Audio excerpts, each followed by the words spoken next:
de los fármacos que se utilizan para la hipertensión arterial, y recuerden que de manera clara y concreta, presión arterial significa gasto cardíaco más resistencia vascular periférica. Ya, entonces, en el caso de los inhibidores de la enzima convertidora, habíamos quedado en el mecanismo de acción, cómo funciona eso, y vamos a ver varias diapositivas con la finalidad de resolver este problema del mecanismo de acción. Entonces, ¿qué hacen? Inhiben la conversión de angiotensina 1. Entonces vamos a ver eso en el esquema nuevamente. A angiotensina 2. Potencian los niveles de quinina, sobre todo la bradicina, que tiene que ver con las prostaglandinas que dice ahí, y vamos a explicar de nuevo todo eso también. Reduce la formación de angiotensina 3, la cual estimula la síntesis de la corteza adrenal, sobre todo de la aldosterona. Vamos a ver esas imágenes entonces aquí. Miren ustedes lo que va a ocurrir con la enzima convertidora de angiotensina. Aquí tenemos, ¿no es verdad?, la prorenina. Entonces, si uno se imagina eso, es mejor verlo de esta forma. Aquí hay una arteria que es obviamente la arteria aferente.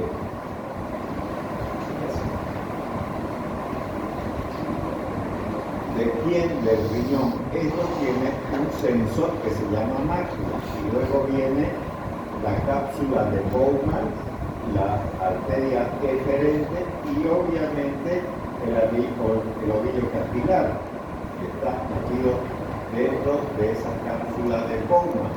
Bueno, entonces la sangre viene por acá y se va a salir por aquí. Y aquí, lógicamente, tenemos unas células que son cilíndricas, así, ¿no es verdad? Y esto se llama aparato juxtaglomerular, así se denomina.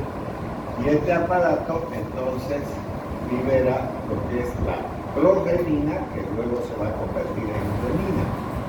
Entonces, aquí tenemos la prorenina, y entonces, ¿qué sustancias van a transformar la prorenina? Ustedes pueden ver que hay varias, por ejemplo la calipreína, la plasmina, tonina, etcétera, etcétera. Bueno, esas van a transformar en renina. Y entonces estamos aquí. La renina va a volcarse a la circulación a través de la arteria eferente, y esta lógicamente va a terminar en el hígado. Y entonces ahí hacemos un hígado. Ustedes saben que está este sistema porta, va a entrar por todas las sustancias a través de la porta al hígado, pero secreta una sustancia que se llama angiotensinógeno.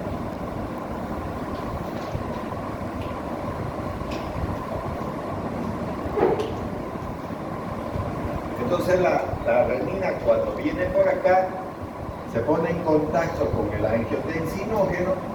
Aquí tenemos el angiotensinógeno, entonces la renina se va a poner en contacto con el angiotensinógeno y se va a transformar en angiotensina 1. Entonces esta renina que tenemos aquí ha generado la angiotensina 1. Esta angiotensina 1, entonces por el sistema circulatorio, va a llegar hacia los pulmones. Entonces digamos aquí tenemos un tipo de pulmones, entonces ya está, digamos que este es el pulmón. Entonces aquí, ¿qué vamos a tener? La enzima convertidora de angiotensina. Entonces este angiotensinógeno 1, cuando llega aquí, se va a transformar por esta enzima convertidora de angiotensina en angiotensina 2. Veamos entonces, aquí está la angiotensinógeno 1 en el hígado. La renina viene, transforma el angiotensinógeno en angiotensina 1, y esta angiotensina 1 viaja al pulmón, y por la enzima convertidora de angiotensina, y otras sustancias, por ejemplo la catepsina G, la quinasa, etcétera, etcétera, va a transformar esta angiotensina 1 en angiotensina 2, que es la sustancia más vasopresora de nuestro organismo. Pero podemos también mirar que este angiotensinógeno que es el que está en el hígado, puede por otras sustancias, por ejemplo la catequina G, la tonina, la elastasa, etcétera, etcétera, puede transformar este angiotensinógeno en angiotensina 2. Eso, ¿por qué estoy mencionando? Porque estos fármacos solo resuelven la hipertensión leve a moderada. De toda la gente que tenga hipertensión leve a moderada, estoy preguntando. La respuesta es no, solo del 50%. Entonces, no son grandes medicamentos. Si yo soy cardiólogo y me dedico al tratamiento de la hipertensión arterial, solo el 50% de mis pacientes responderán de manera óptima al tratamiento de estos fármacos. Y entonces tengo que asociar otros, que podrían ser los beta-bloqueantes, podrían ser los diuréticos, ¿no? Etcétera, etcétera. Eso vamos a ver un tantito más adelante. Ya, esta es otra imagen, entonces de nuevo veremos, ¿no? Entonces el angiotensinógeno, gracias a la renina, se transforma en angiotensina 1. ¿Dónde ocurre esto? En el hígado. Luego, esta angiotensina 1, por medio de la enzima convertidora de angiotensina, transforma la angiotensina 1 en angiotensina 2, y esta angiotensina 2 entonces actúa sobre la aldosterona. ¿Qué es la aldosterona? Es una hormona secretada por la corteza suprarrenal, no por la médula, por la corteza.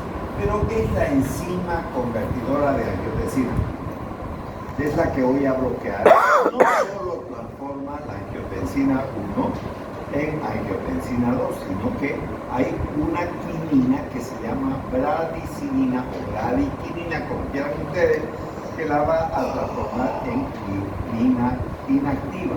Pero si yo bloqueo esto, entonces esta angiotensina 1 no se va a transformar en angiotensina 2, y esta bradicinina, si estoy bloqueando esta, no se va a transformar en quinasa inactiva. No se va a transformar en quinasa inactiva.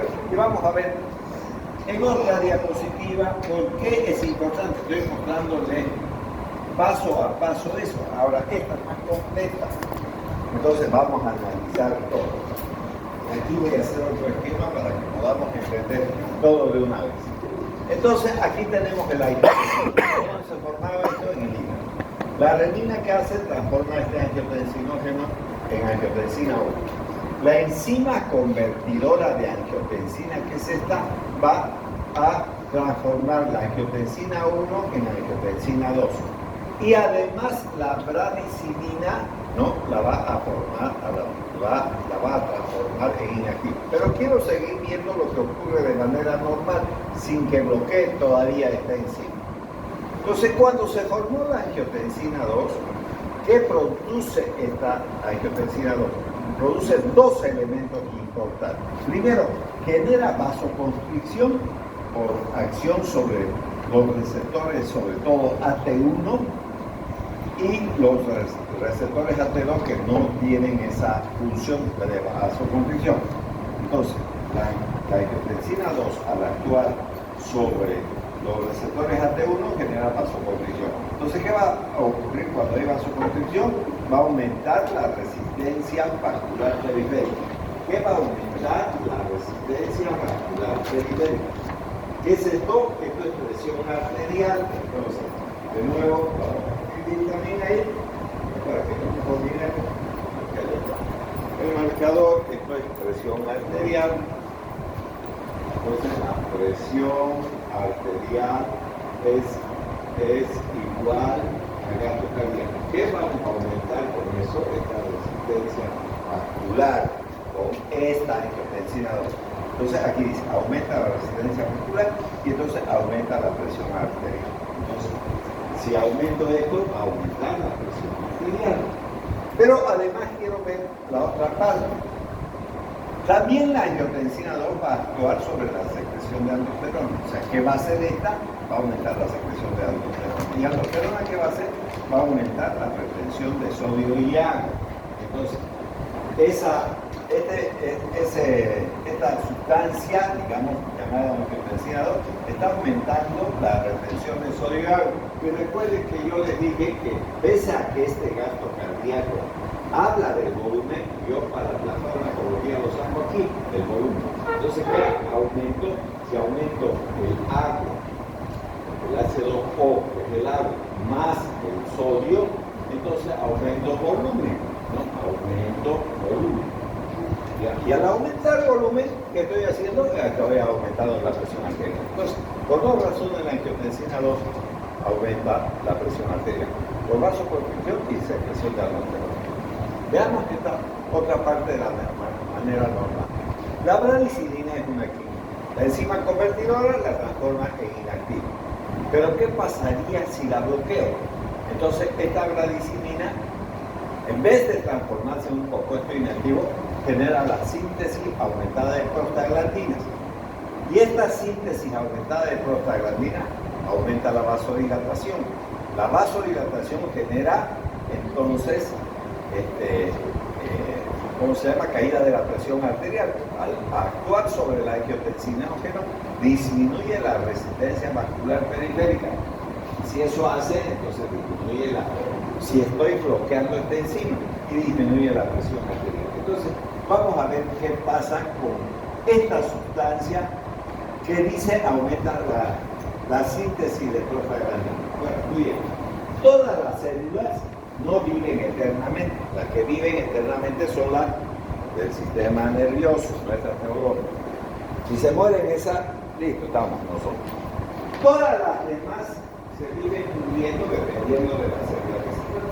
Por ejemplo, los glóbulos, ¿cuánto viven? 120 días. Entonces, si una tiene 30 días, pero por 4 horas se viven 4 meses. Por un momento, 4 meses se murieron. ¿No? Es igual que la población, cuánto vive el ser humano, digamos, término medio, 70 años.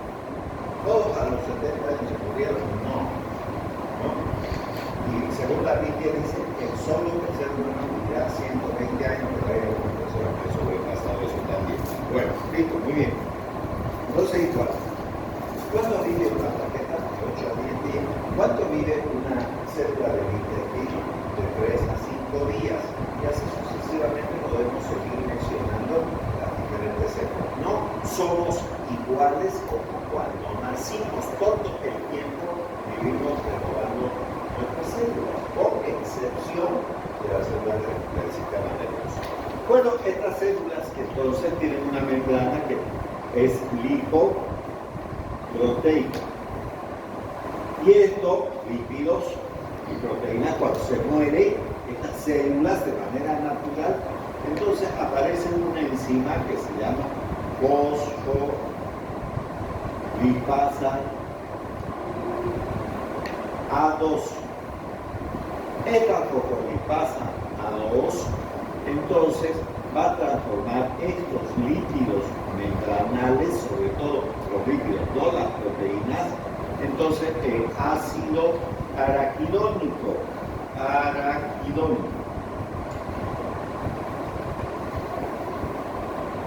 Y este ácido araquidónico sigue dos vías. Una vía de las lipooxigenasas y otra vía, ¿no?, de las ciclooxigenasas.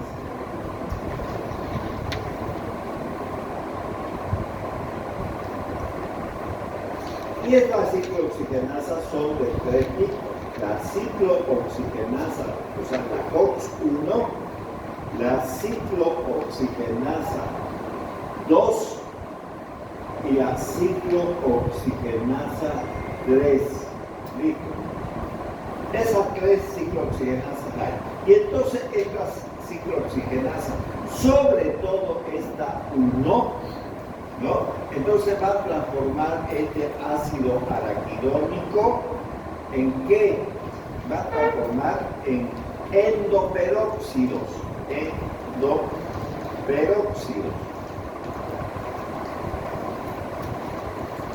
¿Y cuáles son esos endoperóxidos? Entonces, la prostaglandina H2, la prostaglandina G2. Primero la G2 y después la H2. Ya. Entonces, estas prostaglandinas van a formar las prostaciclinas,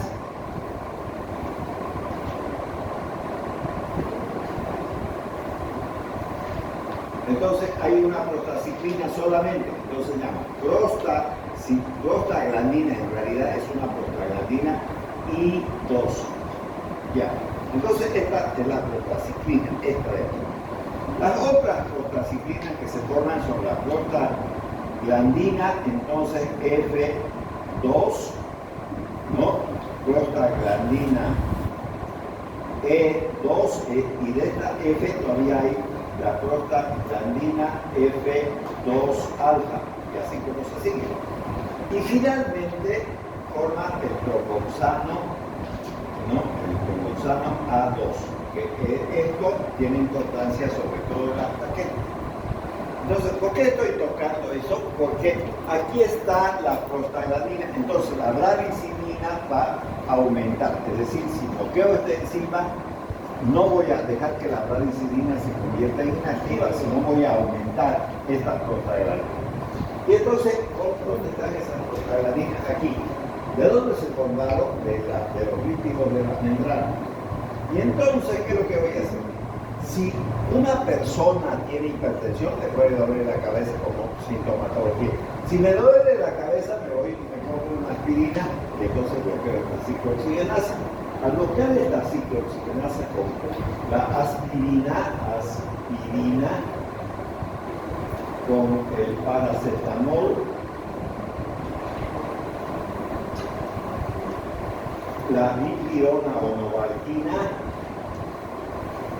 cualquier AINE, entonces la bloqueo a estas ciclooxigenasas, entonces no se van a formar las prostaglandinas. Si no se forman las prostaglandinas, si no hay prostaglandinas, no hay vasodilatación. Si no hay vasodilatación, no disminuye la resistencia y en vez de disminuir la presión aumenta. Entonces, si yo le estoy dando un fármaco que es un inhibidor de esta enzima convertidora, para que aumente la cantidad de prostaglandina, con la aspirina lo estoy eliminando todo. Estoy evitando la acción antihipertensiva de estos fármacos. Entonces, no conviene asociar eso, y eso hay que decirle al paciente. Usted, aunque le duele la cabeza, no se va a circular a la vena de frente y se la está comprando porque es lo que va. Entonces, ese es el mensaje de sí podemos bloquear esto para que no se convierta la angiotensina 1 en angiotensina 2 y para que la bradicinina se transforme en prostaglandina para bajar la presión. Las dos cosas. Si no hay transformación de angiotensina 1 en angiotensina 2, baja la presión arterial porque no hay vasoconstricción, no hay secreción de aldosterona, pero aumenta la cantidad de bradicinina que aumenta las prostaglandinas y eso genera vasodilatación. Vasodilatación aquí, entonces cayó la presión arterial de todas maneras. Pero si le dan aspirina, lo hacen bien, como. Entonces uno mira la receta de los doctores, tome enalapril, digamos, por decir una cosa, cosinopril, lisinopril, lo que sea, pero además le dan su aspirina, que pues si quieren. ¿Qué quieren? Están arruinando todo, ¿no? Entonces, ya otro que sabe, entonces mira y dice, qué bruto. No. Claro. Ya, listo. Entonces eso quiere que digan de ustedes, no van a permitir eso. No lo permitan. Entonces es bueno saber. Ya, entonces, efectos farmacológicos ahora de eso. Entonces, el efecto esencial de los compuestos sobre el sistema renina-angiotensina es inhibir la conversión de la angiotensina 1 relativamente inactiva en la angiotensina 2. Eso es lo que estamos haciendo. Ya, entonces, los inhibidores de la enzima convertidora de angiotensina atenúan la respuesta de la angiotensina 1 o la suprimen, pero no la de la 2, porque lo que está evitando es la transformación de la 1 en 2. Pero no de la 2 en adelante. Eso vamos a ver en los sartanes, así se denominan, o antagonistas de los receptores AT1. Eso vamos a ver después de que terminemos esta clase y ya está. Entonces, bueno, no interactúan de manera directa con diferentes componentes del sistema renina-angiotensina y los principales efectos entonces farmacológicos y clínicos de los inhibidores de la enzima convertidora de angiotensina parecen surgir por la supresión de la síntesis de angiotensina 2.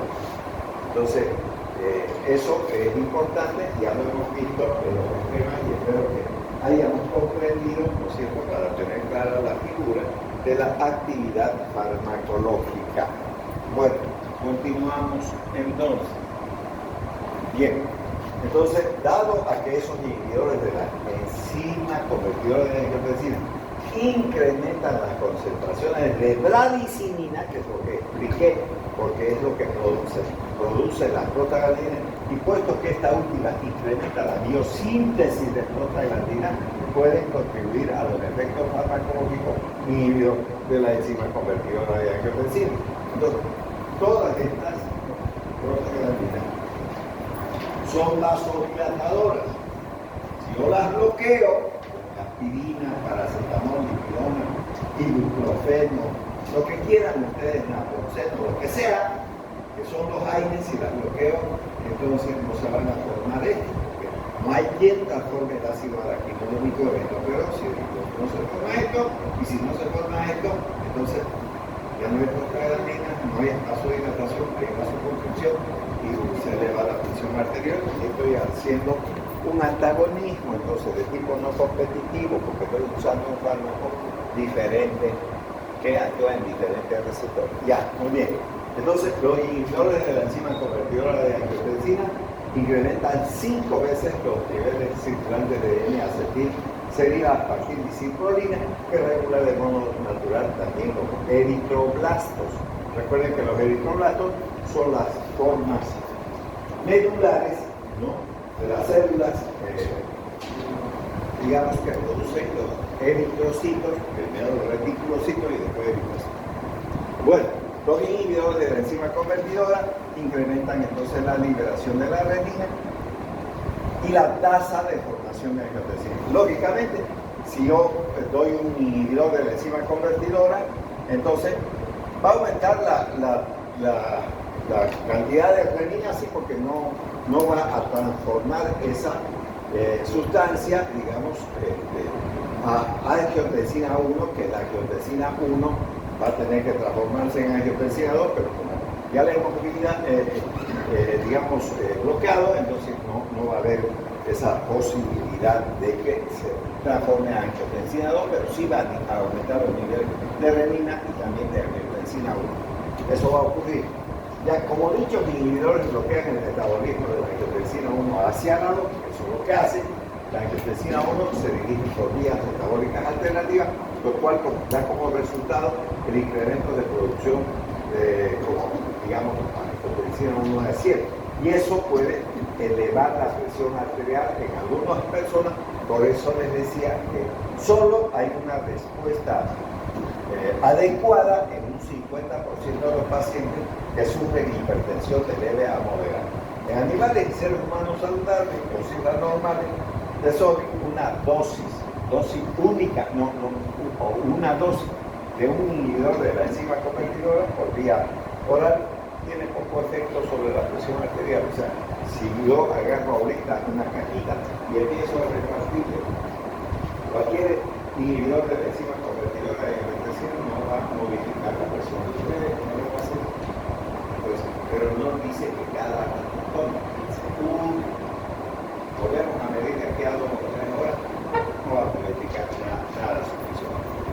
Así que en ese sentido también hay que tener en cuenta que solo en las personas que tienen hipertensión. Ahora vamos a ver, ¿qué hago inhibiendo la enzima convertidora? Primero, voy a aumentar la cantidad de renina. Eso ya lo hemos visto hace un momento. Número 2, va a haber un aumento de la bradicinina. Si bloqueo, va a haber la bradicinina, lo que hemos explicado. ¿Y eso qué va a aumentar? ¿no? Va a haber un aumento de la propolipasado. ¿Dónde digamos que está eso? Aquí está la propolipasado. ¿Qué hace la propolipasado? Transforma los líquidos membranales en ácido araquidónico. ¿Para qué? Para que por la vía de la ciclooxigenasa, porque hay una vía de la lipoxigenasa que no me explicaba, porque no me interesa en este momento, entonces se ponen las prostaglandinas. Y eso dice aquí, aumento de prostaglandinas que son vasodilatadores. Vasodilatamos, cae la presión arterial. Ya estamos en el punto número 2. En el punto número 3 va a haber un aumento de la angiotensina 1, porque está evitando la transformación de angiotensina 1 en 2. Aquí está la enzima convertidora de angiotensina. ¿No es que se va a acumular? Angiotensina 1, eso se va a acumular, eso me está diciendo ahí. ¿Qué hace después? Disminución de la angiotensina 2. Claro, porque esta angiotensina 1 no se puede transformar en 2. Entonces va a disminuir esta y va a aumentar esta. Y entonces, si disminuye esto, ¿qué va a ocurrir? Disminución de la estimulación de angiotensina 2 en el sistema nervioso central, pero además disminución del tono simpático. Y eso genera caída de la presión arterial. ¿Qué más va a hacer la inhibición de la enzima convertidora de angiotensina? Va a haber disminución de la aldosterona. ¿Qué hace la aldosterona? Retiene sodio y agua. Entonces, al retener sodio y agua, ¿qué aumenta? El volumen. Y si aumenta el volumen genera presión arterial y ya está. ¿No?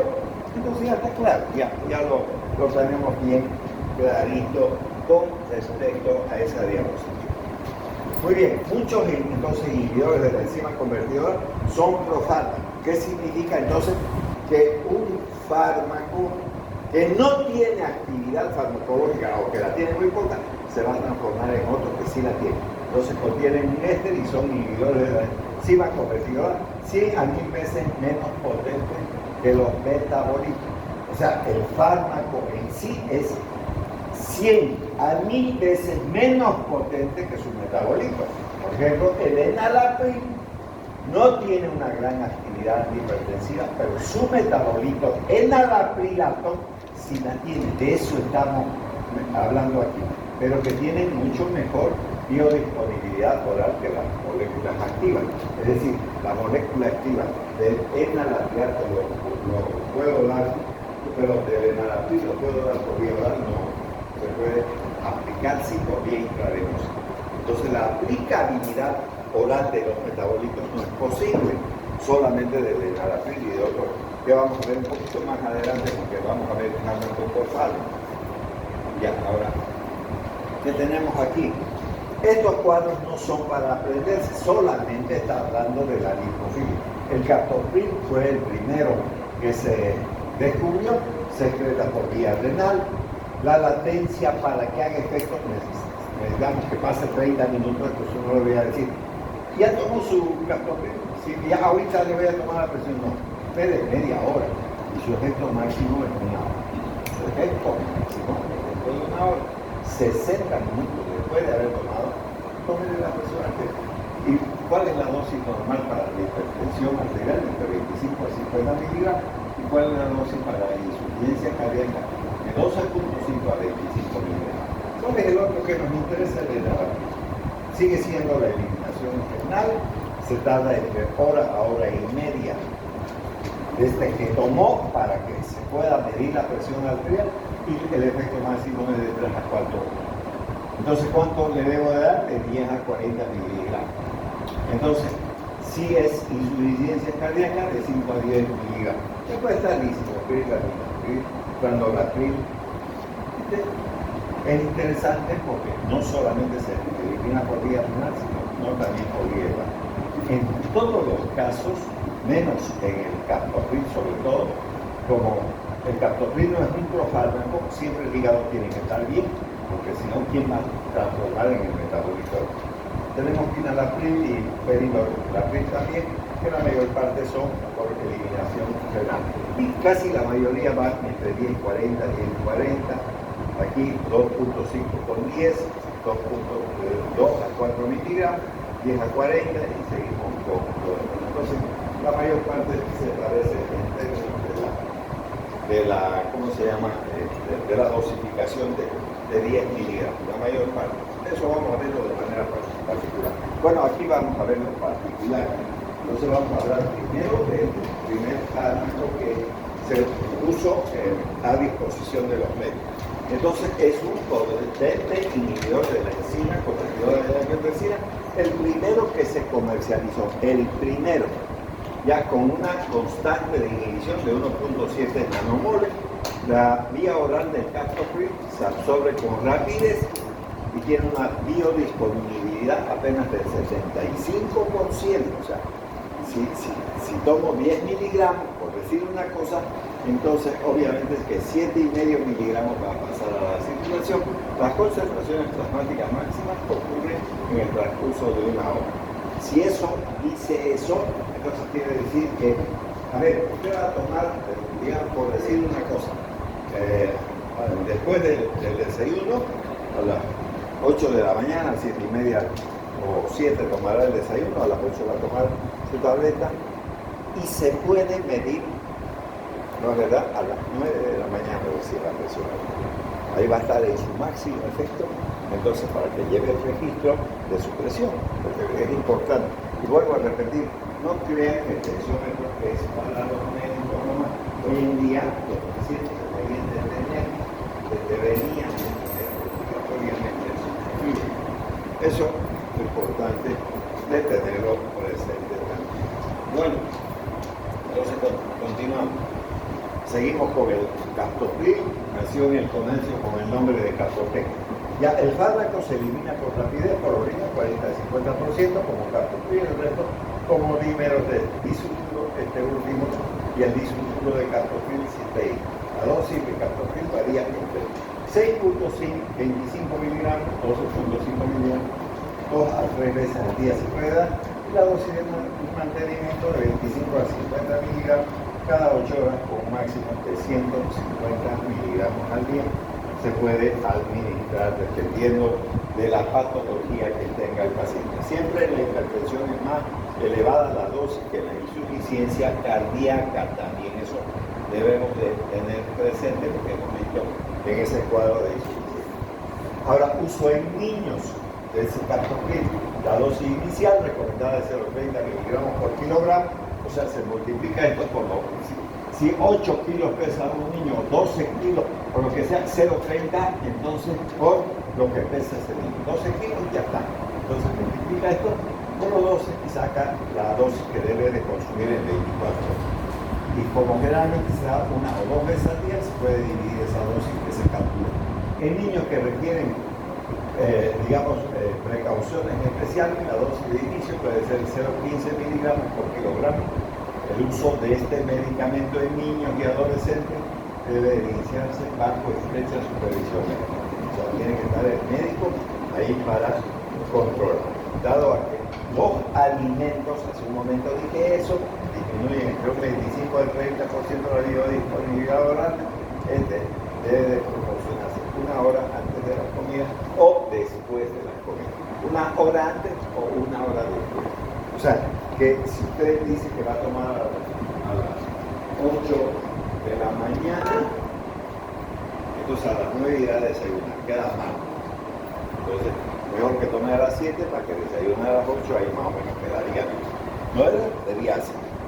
Bueno, no pueden ir, ninguno de estos medicamentos vamos a ver que pueden ir con las comidas, porque las comidas interfieren en la absorción. O sea, siempre hay que hacer, digamos, antes o después de las comidas, pero no durante las comidas.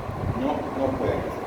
Ahora vamos a hablar de venenoarapil, que es el que más se consume, el más barato, el que hay en todas las farmacias. Pero vamos a ver que este ya no es igual que el captopril, sino que tiene metabolismo activo. No es un fármaco altamente activo, no es.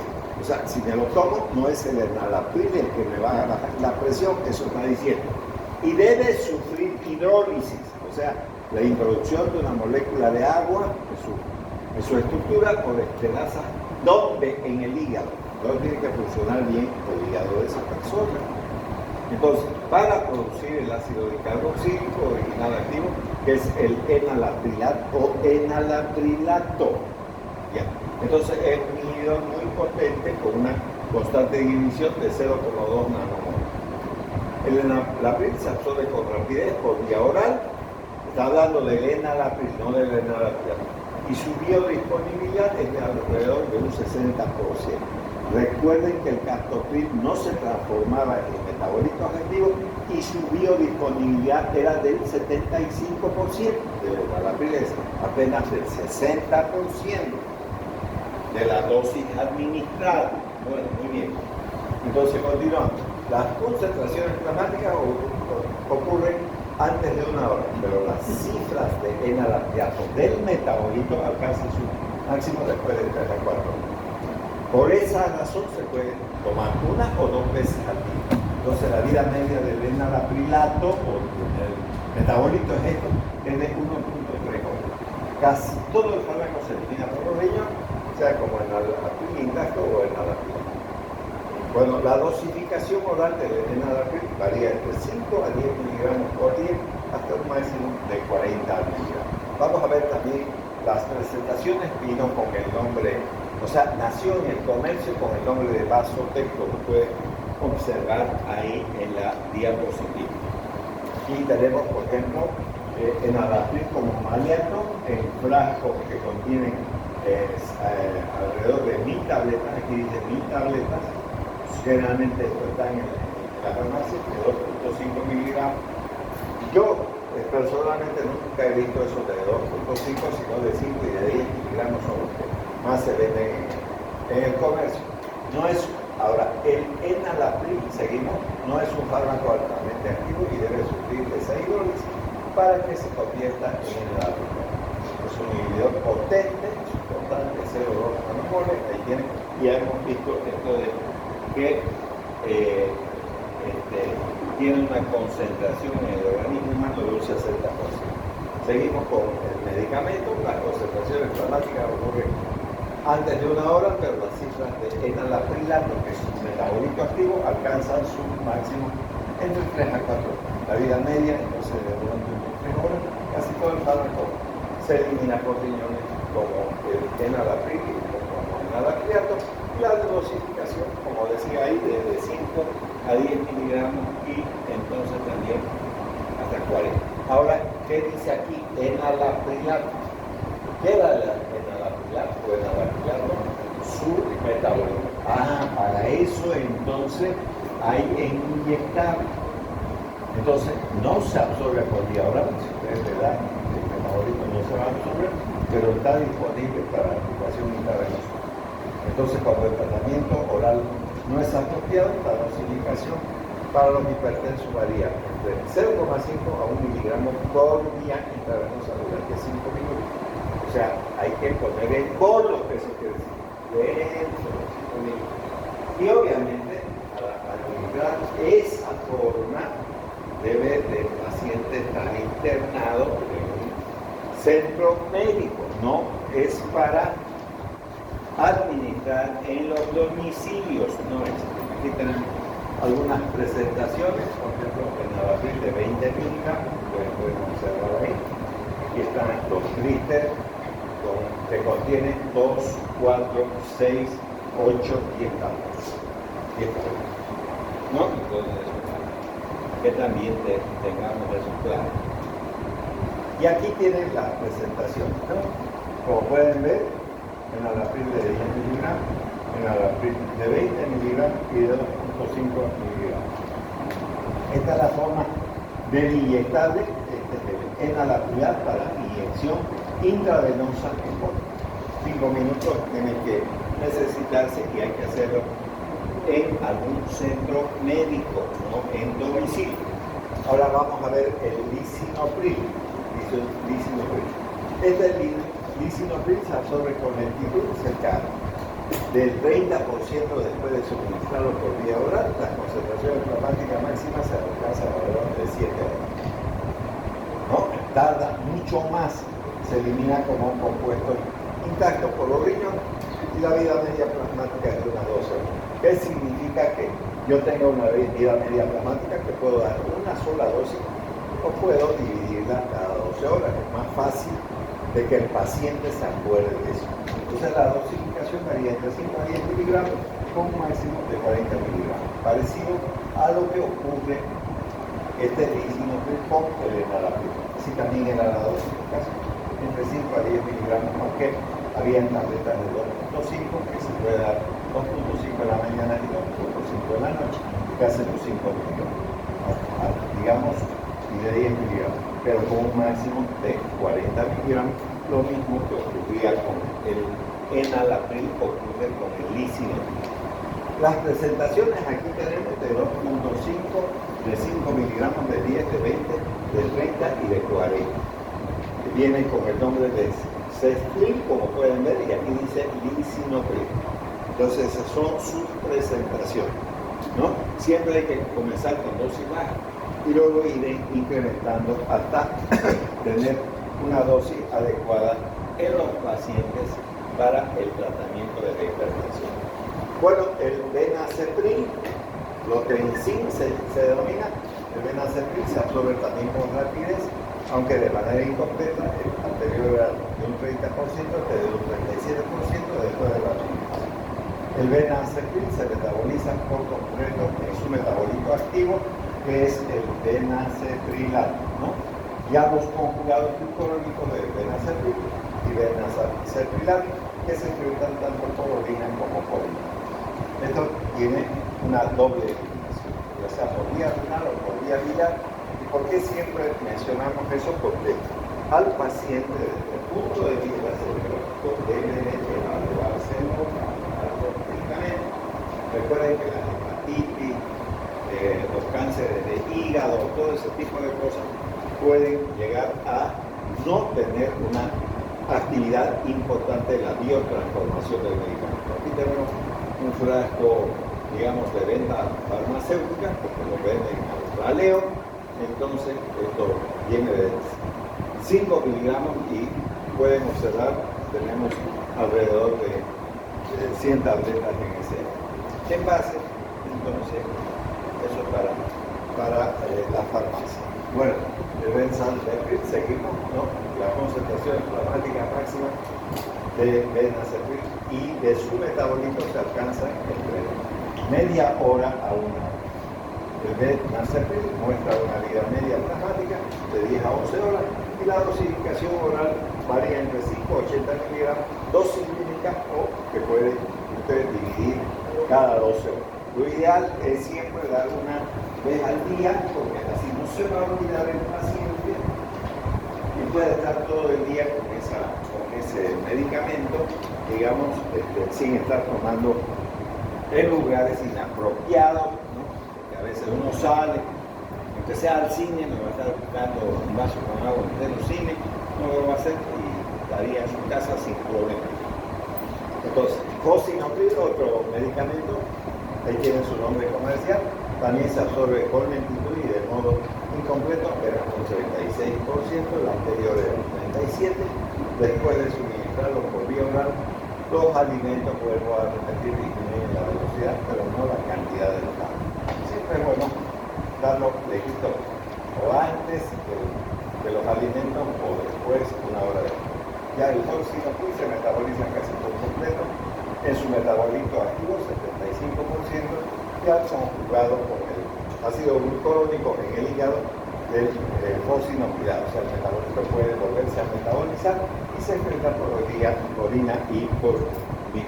Siempre hay que estar controlando tanto la función renal como también la función hepática. Las presentaciones de este fármaco vienen de 10 miligramos, de 20 miligramos y de 40 miligramos.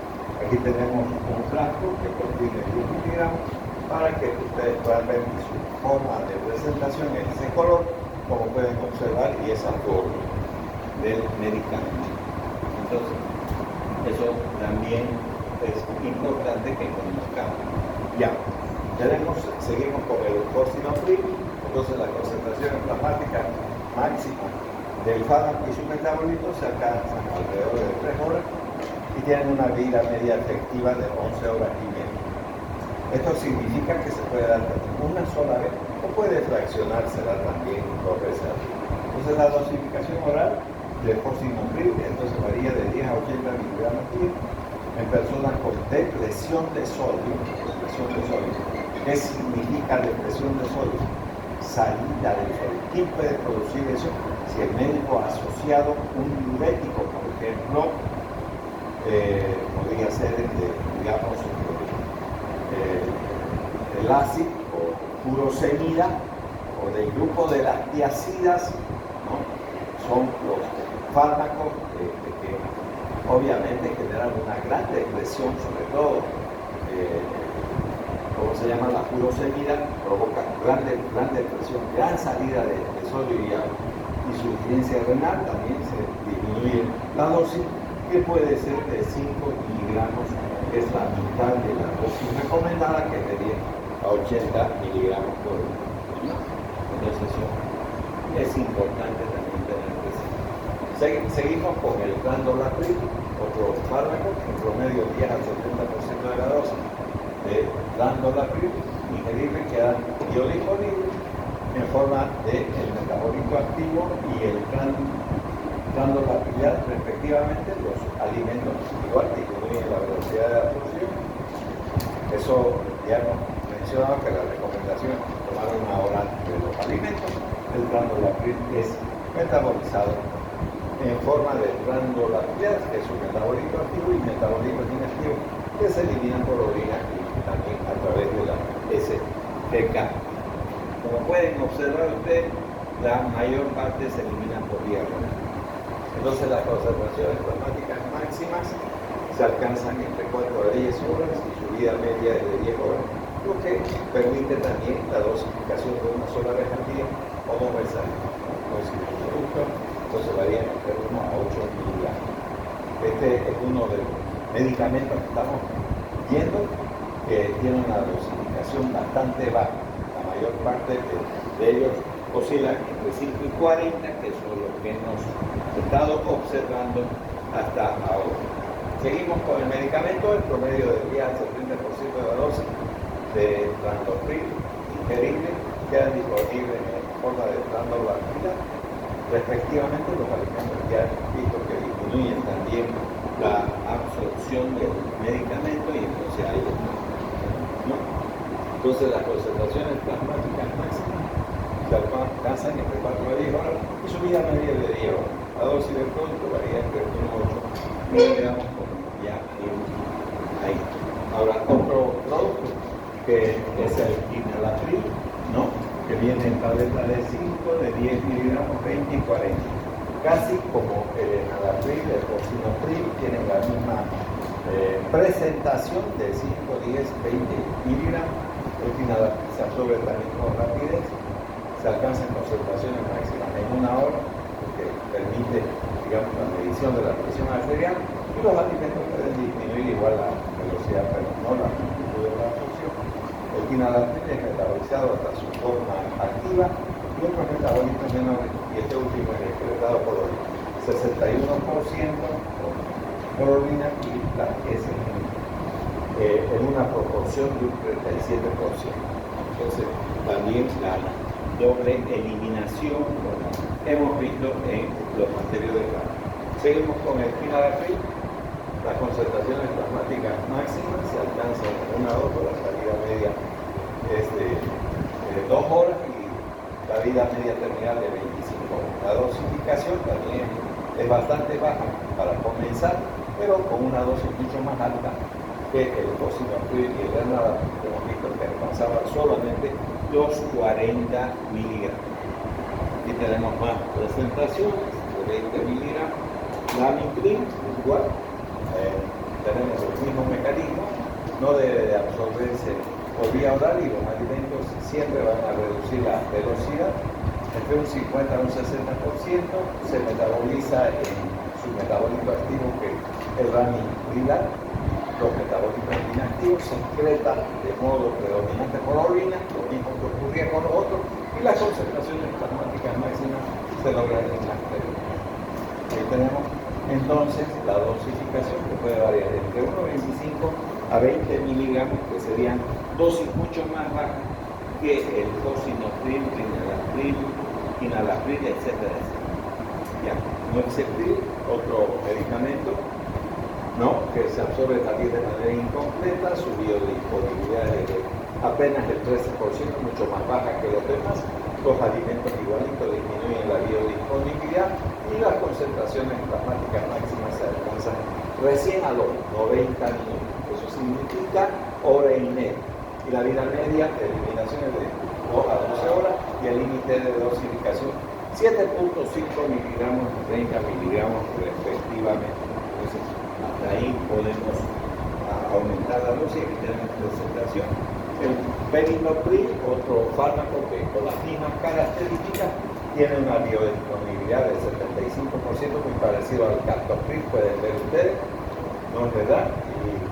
Y obviamente puede disminuir hasta un 35%, sobre todo su metabolito activo. Entonces es metabolizado hasta perindoprilat y los metabolitos activos, todos estos compuestos secretan de nuevo por vía renal. Siempre, entonces, como norma, habría que siempre estar valorando la función renal. Seguimos con el medicamento. Aquí tenemos presentaciones de 2 miligramos, 4 miligramos, 8 miligramos.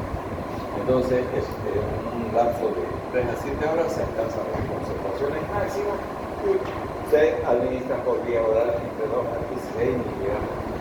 Vean que las tabletas máximas que tienen su concentración de 8 miligramos, entonces puede dar cada 12 horas y alcanzamos los 16 miligramos máximos que se puede, digamos, administrar siempre que nuestros pacientes lo requieran de esa manera. Bueno, esta clasificación, vuelvo a repetir, es simplemente para que veamos que la mayor parte se elimina por vía renal. Bien, se metabolizan en metabolitos activos por vía hepática, así que hay que valorar eso. Y las dosis que no son muy variables de la mayor parte, 5, 5, 5, 5, en que hay una gran proporción de eso. Hay otros que pueden ser como el captopril 25, el 10, 7.5 del moxetil, del perindopril 4 miligramos y el transnolapril entonces entre 1 y 8 miligramos. Eso ya lo hemos visto en cada uno de los fármacos. Eso solamente es un resumen, y es un resumen más que para diapositivas para el libro. Esto, de nuevo, dosis de inicio y la dosis de mantenimiento. Es decir, vamos empezando con dosis baja y vamos terminando con dosis elevadas dependiendo de la respuesta que tenga cada uno de los pacientes que son atendidos, digamos, bajo el tratamiento de la hipertensión arterial. Ahora vamos a ver las aplicaciones terapéuticas. Esto nos interesa demasiado. Esto sí que es interesante porque, si bien es cierto, la palabra hipertensión arterial es un nombre que se puede dar de manera genérica, pero recordemos que hay pacientes que son diabéticos que tienen hipertensión arterial.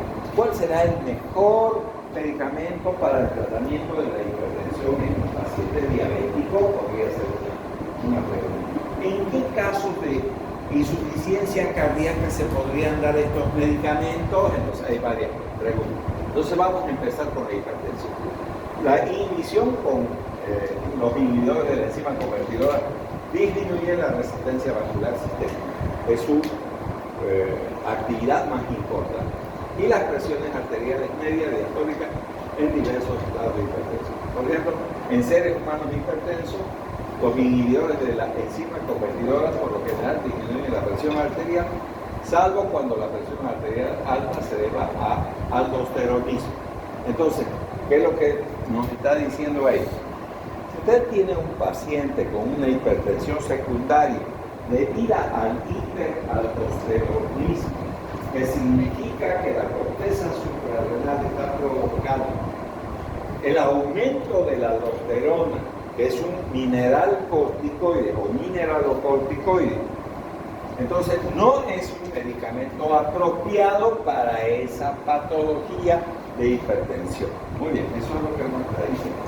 Entonces, la disminución a largo plazo de la presión arterial sistémica que se observa en hipertensos tratados con inhibidores de la enzima convertidora se acompañan de desviación a la izquierda de la curva de presión renal a curveza, decremento de la resistencia cardíaca.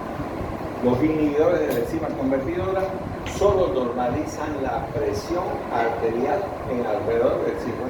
¿Qué les dije desde el principio? No, siempre los 100 pacientes, no los 100 pacientes van a bajar la presión si le doy el medicamento, solo el 50% de los pacientes con hipertensión. ¿Qué tipo de hipertensión? Leve a moderada, no dice grave. El nitrocruciato de sodio, ya después está viviendo, vamos a ver ese fármaco también, sirve para las hipertensiones graves, ese medicamento, no para las leves y moderadas, porque uno se va a preguntar entonces, ¿para qué sirven esto? Voy a estar en apuros si tengo un hipertenso grave. Bueno, entonces use el nitrocruciato de sodio y eso vamos a ver más adelante, ¿no? Muy bien, en el 90% de los enfermos con hipertensión de leve a moderada, vuelve a repetir, la hipertensión se controla mediante la combinación de un inhibidor de la enzima convertidora con un bloqueador de los canales de calcio. No hemos visto bloqueadores de calcio todavía, con el grupo A sí estoy en la mitad del tema. Entonces, quiero mencionar algunos de ellos. Serían las 1,4-dihidropiridinas, los antagonistas del calcio, que bloquean solo los canales de calcio voltaje dependientes tipo L, no otro. Entonces, eso es el nifedipino, el verapamilo y el nifedipino. O un bloqueador de los receptores beta-adrenérgicos. ¿Cuál sería ese? Entonces, podría ser el propranolol, el mandolol, pindolol, atenolol, depende de la necesidad que ustedes tengan. El carvedilol también podría ser, ¿no? Ya valorarán entonces el bloqueador de los receptores beta-adrenérgicos. O un diurético asociado. Fíjense, en ningún lugar está diciendo de esta diapositiva que pueden darle solito el medicamento y se va a bajar la presión arterial. ¿Cuál es la razón por la que se baja la presión arterial? Porque angiotensina 1 por ADIA puede transformarse en angiotensina 2. Eso es lo que dice. Solo es para hipertensión leve o moderada, pero no de todos los pacientes. El objetivo del tratamiento de hipertensión no es solo disminuir la presión arterial, sino más importante es aminorar el riesgo general de la enfermedad cardiovascular. ¿Qué puede provocar entonces si nosotros no realizamos un adecuado tratamiento con el medicamento? Entonces puede ocurrir accidentes cerebrovasculares. Si sube la presión arterial puede venir hemorragia. Pueden venir hemorragia retiniana. Puede generar problemas de modulación diferente del corazón, o sea, una hipertrofia cardíaca. Puede generar problemas de orden renal. Entonces, no es solo el problema de hipertensión, sino la consecuencia de la hipertensión arterial la que debemos mejorar para darle una vida mejor a nuestros pacientes. Eso es lo que debemos hacer. Entonces, estos inhibidores de la enzima convertidora, la angiotensina, son los mejores protocolos antihipertensivos, fíjense, en sujetos hipertensos con diabetes. Ya nos está diciendo, oiga, pues su paciente haga una declaración porque usted es diabético, termina siendo hipertenso siempre. ¿Por qué? Porque al ser una enfermedad metabólica se afecta obviamente la capa media de los vasos sanguíneos, sobre todo lo arterial. Por eso que los diabéticos tienen diabéticos por problemas vasculares, tienen problemas renales como las insuficiencias renales que ameritan un trasplante, la diálisis sobre todo renal, problemas oculares sobre todo de cataratas y retinopatías diabéticas, ¿no? Entonces es problemático ese paciente. Bueno, ¿a alguien se le ocurrió esto? No a alguien. Entonces aparecen autores que dicen, y en ellos mejoran la función endotelial de quién? De los vasos sanguíneos, de eso se trata. ¿No? Porque la hipertensión proviene de los vasos sanguíneos, y los vasos sanguíneos tienen endotelial. Entonces, ¿quién estudió eso? O Driscoll y colaborador. ¿Cuándo estudió eso? En 1995. Y disminuye el número de trastornos cardiovasculares en un mayor grado como lo hacen los bloqueadores de calcio. ¿Quién estudió esa comparación entre los inhibidores de la enzima convertidora y los bloqueantes del calcio? Estacio y colaboradores. ¿Cuándo lo hicieron? En 1991. Dati y colaboradores en 1999. Entonces, establecieron esa comparación. Siguen siendo mejores los inhibidores de la enzima convertidora en tratamiento de hipertensión asociado a diabetes. O la asociación de diuréticos y antagonistas de los receptores beta adrenérgicos, o sea, asocia fármacos inhibidores de la enzima convertidora con antagonistas de los receptores beta adrenérgicos. ¿Qué sería? Propranolol, atenolol, nandolol, metoprolol. O diuréticos, furosemida, hidroclorotiazida. ¿Quiénes estudiaron eso? Hanson y colaboradores en 1991. Entonces, ahí están respaldados por estudios realizados por médicos, no es verdad, con respecto al tratamiento. Ahora, los inhibidores de la enzima convertidora en la disfunción sistólica del ventrículo izquierdo solo sirven para la hipertensión, no solo sirven para la hipertensión. Entonces ya tenemos una segunda patología en la cual podemos utilizar este fármaco. Entonces, en la disfunción sistólica del ventrículo izquierdo varía desde la reducción asintomática y moderada del rendimiento sistólico. Mejora ese rendimiento sistólico en los pacientes hasta el deterioro grave de la función sistólica de dicho ventrículo con insuficiencia cardíaca congestiva grado 4. Entonces, no solamente la disfunción sistólica, sino leve, a moderada, grave. Entonces, es uno de los grupos de fármacos que mejor ha tenido respuesta, porque lo que nosotros queremos no solamente mejorar la enfermedad, mejorar la calidad de vida del paciente. Y si nos están diciendo esto, entonces, pues si encontramos este tipo de pacientes, la mejor indicación, entonces serán los fármacos inhibidores de la enzima convertidora de la hipertensiva. Ya, a menos que estén contraindicados, deben de suministrarse inhibidores de la enzima en todo paciente con alteración de la función sistólica del ventrículo izquierdo, independientemente de si presentan o no síntomas de insuficiencia cardíaca manifiesta. Si no la tienen, igual hay que darle. Si la tienen, igual hay que darle este tipo de fármaco que va a tener una buena respuesta, no solamente una respuesta terapéutica, sino que va a mejorar la calidad de vida de nuestro paciente. Entonces eso es importante tener presente.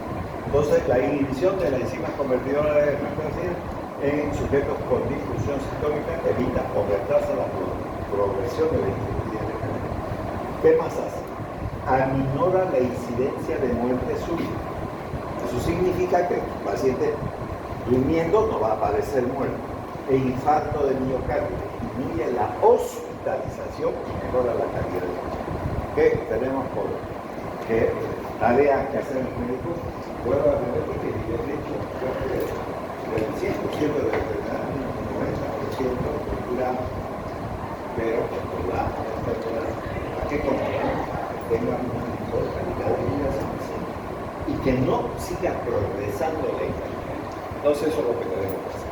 Cuando la disfunción ventricular es más grave, la inhibición de la enzima convertidora resulta más beneficiosa. Entonces, recordemos eso, no solamente hipertensión, estamos viendo aquí disfunción sistólica del ventrículo izquierdo, que eso lleva a la insuficiencia ventricular izquierda, insuficiencia cardíaca lógicamente. Ya, en la insuficiencia cardíaca los inhibidores de la enzima convertidora reducen la dilatación ventricular, ya no va a haber. Tienden a restituir la forma elíptica normal del corazón. Si tenemos una cardiomegalia, va a ir mejorando. Obviamente que no tiene que ser una cardiomegalia ya exagerada. Además, pueden revertir el remodelamiento ventricular por medio de cambios de carga postcardia y evitar los efectos del angiotensivador sobre el crecimiento de los miocitos. cual atenuar la fibrosis cardíaca inducida por la aldosterona por ambos fármacos. Entonces, importante también este concepto que estamos recibiendo. Y vamos a pasar a la última diapositiva para el día de hoy. Nos vamos a retirar porque siempre de noche es más difícil encontrar micro. Entonces vamos a quedar qué podemos hacer en el impacto agudo del miocardio. ¿No? Entonces vean ustedes, estos inhibidores de la enzima convertidora disminuyen la mortalidad total, ¿no? Que el tratamiento se inicia en el periodo muy cercano al infarto, antes o después. Entonces, los efectos beneficiosos de los inhibidores de la enzima convertidora en el infarto agudo del miocardio son particularmente importantes en sujetos de hipertensión. ¿Quién estudió eso? Borgi y colaborador en 1999. Y en diabéticos, Suanet y colaboradores en 1997. Gustafson y colaboradores en 1991. Entonces está respaldado. Muy bien, ahí vamos a quedar. A marchar. El día miércoles continuamos.